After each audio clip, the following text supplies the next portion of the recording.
Assalamualaikum warahmatullahi wabarakatuh. Perkenalkan, nama saya Robi Ramadan Sulistyo dari kelas PJKR 2H dengan NPM 205-20421. Di sini saya akan menjelaskan atau mempresentasikan mengenai momentum dan impuls dalam biomekanika olahraga.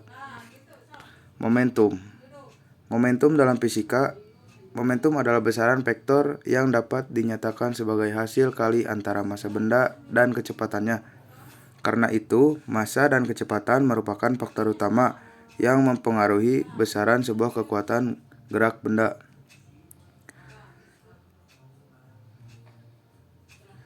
Momentum termasuk ke dalam besaran vektor yang arahnya sama dengan arah kecepatan. Secara matematis ditulis P sama dengan mv. P adalah lambang momentum, dan m adalah massa benda, dan p adalah kecepatan benda.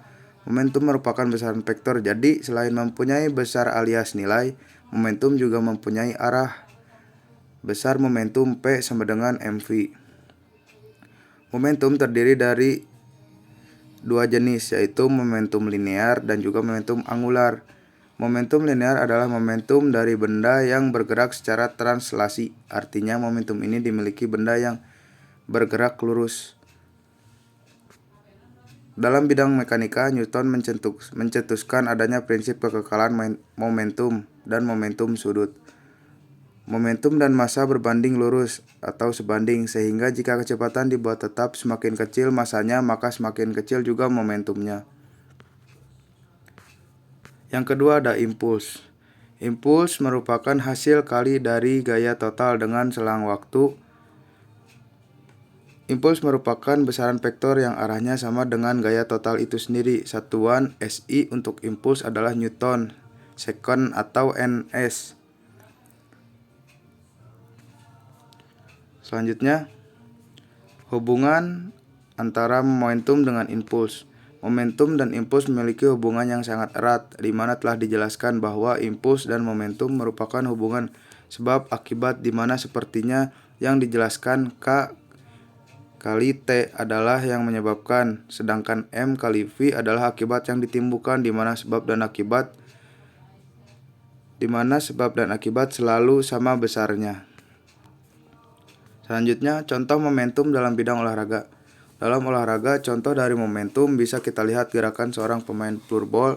Di sini saya mencontohkan gerakan pemain floorball. Mengapa saya mencontohkan gerakan pemain floorball? Dikarenakan saya di saat diberikan tugas, saya memperhatikan cara seorang pemain floorball ini pada saat melakukan gerakan shooting. Gerakan tersebut dilakukan menggunakan kecepatan, tapi juga tidak hanya kecepatan yang harus diperhatikan juga terhadap massa benda atau stick floorball yang digunakan, yang menjadi massa benda pada gerak cepat tersebut. Momentum tidak timbul begitu saja. Yang menyebabkan adanya momentum yaitu kekuatan atau K, dan besarnya momentum tidak hanya timbul dari K saja atau kekuatan, tetapi semakin lama kita mengarahkan K, makin besar momentum yang ditimbulkan. Jadi besarnya K dan lamanya kekuatan atau T menentukan besarnya momentum. Contoh impuls dalam bidang olahraga.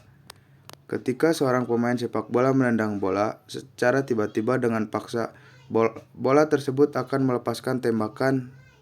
Saat bola diam, kecepatannya 0. Oleh karena itu, hasil kali massa dan kecepatan benda, yaitu momentum, menjadi 0 setelah gaya diberikan oleh pemain. Momentum meningkat ke nilai yang lebih tinggi karena perkembangan kecepatan. Perubahan momentum yang tiba-tiba ini mengarah pada pembentukan gaya impulsif. Gaya impulsif membantu bola melakukan perjalanan jarak jauh dalam durasi waktu yang singkat. Mungkin sekian presentasi dari saya. Mohon maaf jika ada tutur kata salah atau penjelasan yang kurang jelas. Sekian dari saya. Terima kasih. Assalamualaikum warahmatullahi wabarakatuh.